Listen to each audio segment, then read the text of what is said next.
By 1961, the bank had actually become pretty stable on the east side, showing lots of vegetation cover, and some pretty good cover on the west bank as well.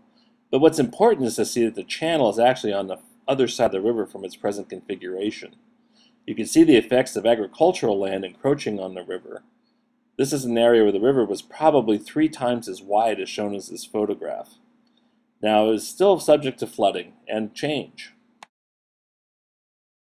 By 1974, the channel shifted to the west side, and the gravel bar formed on the east side. This is the beginning of the more modern sequence. You can see that the channel is still narrowed by the land reclamation, but you can also see that the channel flow is still very straight to the bridge. And the gravel bar looks like it has a lot of scour. There's not much vegetation on it, so chances are it's a very low alternate bar. Thus, it's not a point bar causing a lot of bank erosion. In 1974, the channel is still pretty straight, the main channel up against the west bank, but you begin to see some of the effects of the gravel mining, the straight channel configuration, the multiple channels, and other types of things. But things are pretty quiet. The low alternate bars really don't cause much pressure on the banks. So things have stayed quiet here for quite a while. And again, the approach to the bridge, the flow is going straight through and minimizing scour. In 1994, the channel is still straight. There's a lot of evidence of mining. In fact, there's a diversion channel that's upstream of the Geyserville Bridge that was used to install riprap, which is shown in the upper right left corner. But you can see things are still pretty straight. Flow is straight.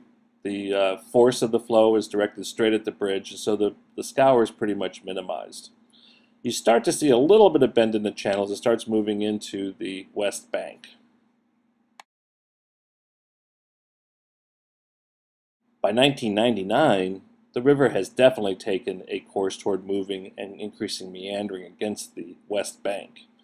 You can see the bar building up on the east bank and a pushover, and start to see a bit of the arcuate shape that's normal to meanders. This probably means that the inner part of the bar has reached the point bar height of about 6 to 8 feet, and thus has started to push against the outer bank. By 2002, this arc of erosion has become significant enough that some rock has been installed just upstream of the bridge. You can also see that some vegetation is becoming established on the bar opposite the west bank. This means that it has reached point bar height, and erosion is starting to increase. You can also see the angle of attack on the bridge has become steeper. Instead of coming straight through, it's coming through at about a 30-degree angle. This is the result of the bar building up. By 2003, the point bar has become very well established, vegetation showing a lot of signs of becoming established, and the angle of attack on the bridge piers, again of the old bridge built in the 30s, continues to increase as the river bends around that big point bar, and as the west bank retreats due to erosion. This continues on, and you can see that some vegetation has actually become established on the point bar.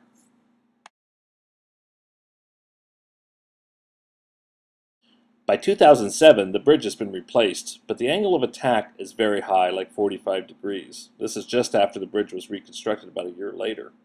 You can see that the bank on the west side is eroding, the rock has been outflanked by the flow, and the point bar and inner ridge continues to grow in a westward direction against the bank, and also vegetation is becoming more and more established as it moves westward.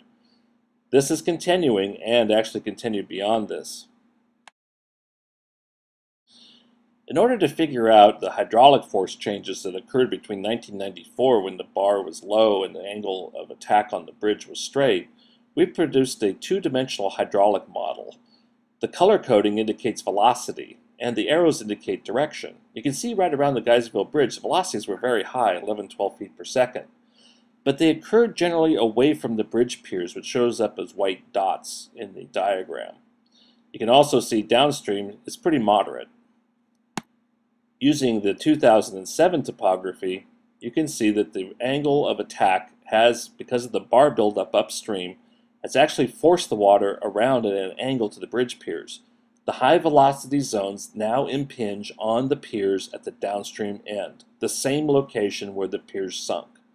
So it shows that the gravel bar actually increasing was the main cause of failure and the high angle of attack on the bridge piers. This diagram shows a cross-section looking downstream that was surveyed just upstream of the Geyserville Bridge.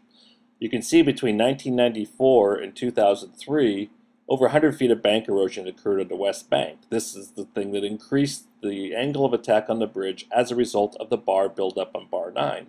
2010, this extended even more to a couple hundred feet in places. Again, gravel bar buildup and lateral erosion caused a change in the flow and attacked the bridge. This is a photograph taken upstream of the bridge shortly after repair. Caltrans spent $1.5 million to put in riprap to protect the approach to the Geyserville Bridge. If this were to erode through, a new bridge would have to be constructed or the roadway be reconstructed. But once again, this was all caused by the bar buildup on Bar 9, and you can still see the angle of attack on the bridge. However, the new bridge has very deep piers, so should be pretty stable for the long term. However, erosion is a problem. Once again, the solution to this problem is bar skimming. This overabundance of sediment on the other side of the river has caused the river to push westward, causing the angle of attack and loss of agricultural land. If allowed to continue, this will eventually breach through Highway 128 and would destroy lots of land and require a new span or a major repair, worth millions of dollars. The second part of this thing would be to do something to the bank, which will be shown in the next diagram to increase erosional resistance. Bioengineered bank protection would provide a solution for the west bank just upstream of the Geyserville Bridge. This effort combines again hard elements using rock and logs spaced in between as groins and filled with vegetation and soil. The vegetation, consisting of woody willow, will help stabilize the soils of the banks and slow down velocity as it impinges on the bank. This would also provide excellent fish habitat as well as restoring riparian vegetation. There is a proposal now to do bar skimming on the Sire-owned reach in the Alexander Valley from Gill Creek down to Jimtown Bridge. It includes an adaptive management strategy that enables agencies to work together to find solutions to erosion problems and to help stem off potential risk of channel avulsion.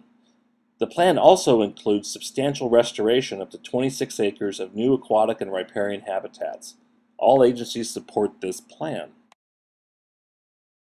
In conclusion, in the Alexander Valley, the current channel configuration is not sustainable. It will change according to what nature dictates in terms of sediment and water supply. It's tending toward the wide shallow condition, which would take over most of the valley floor and destroy vineyards. The bars continue to build steadily, erosion's progressing, and vegetation is continuing to encroach. There needs to be a solution, and the solution is a combination of channel bar skimming as well as bioengineered bank protection projects and habitat restoration.